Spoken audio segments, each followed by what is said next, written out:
बिस्मिल्लाहिर्रहमानिर्रहीम अन आयशा रज़ियल्लाहु ताला अन्हा क़ालत क़ाल रसूलुल्लाह सल्लल्लाहु ताला अलैहि वसल्लम मन अहदथ फ़ी अमरिना हाज़ा मा लैसा फ़ीह फ़हुव रद्दुन रवाहुल बुखारी।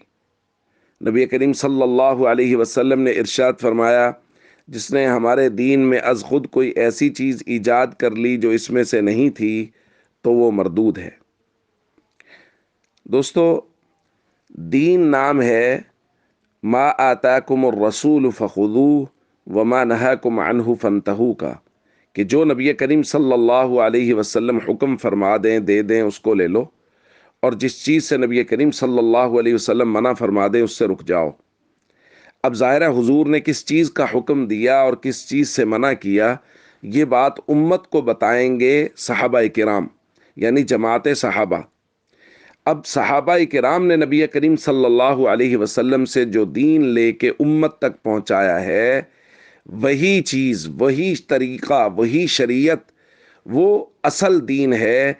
उसके अलावा अगर कोई शख्स दीन समझ के किसी काम को कर रहा है तो वो नबी पाक सल्लल्लाहु अलैहि वसल्लम की नज़र में, अल्लाह की नज़र में मरदूद है। इसलिए वो उसूली बातें, वो ज़ाब्ते जो नबी करीम सल्लल्लाहु अलैहि वसल्लम के दौर में मौजूद थे, उनके तरीक़ाए कार कुछ ना कुछ तब्दील हुए हैं, तो उन चीज़ों को हम ये नहीं कहेंगे कि ये नई ईजादात हैं। जैसे मिसाल के तौर पे नबी करीम सल्लल्लाहु अलैहि वसल्लम के दौर में दीन की तालीम का रिवाज आम था। उसके लिए आजकल जैसे मदारिस में तलबा ठहर के एक तरतीब के साथ एक निसाब बना के पढ़ाया जाता है, तो अब ये नहीं कहा जा सकता कि ये ऐसी चीज़ है जो दीन में से नहीं है। इसके उसूल और ज़ाब्ते नबी पाक सल्लल्लाहु अलैहि वसल्लम और सहाबा किराम से मिलते हैं, इसलिए हम कहेंगे ये दीन का हिस्सा है।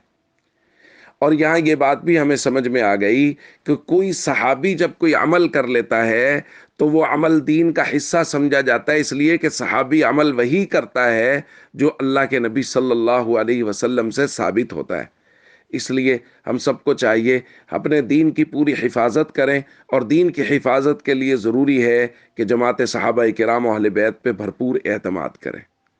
अस्सलामु अलैकुम व रहमतुल्लाहि व बरकातुहू।